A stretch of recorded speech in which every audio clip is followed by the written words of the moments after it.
Hi, welcome to the Ask Me Anything section.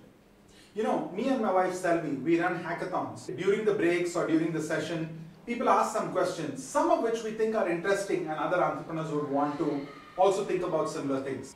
So the question I want to talk about today is a question that was asked by one of the entrepreneurs who said, our customers repeatedly tell us we're expensive, even though when we have done the work and the research, we know we're actually pretty affordable. What do I do? I'm stuck. This is an interesting question for the reason that although customers aren't always right, they definitely act that way. And if we get into a right-wrong type of mode, then the conversation doesn't go anywhere else.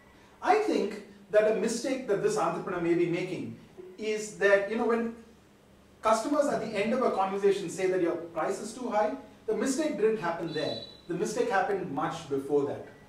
Here is what may be missing. See, for example, I want to bring this idea in called price anchoring. If I talk about cars, you roughly know that this will cost you a few lakhs. So that price in that category is anchored to a certain thing. For example, when I started talking about training, my price was anchored to a certain number. When I talked about coaching, my price was anchored to a much higher number.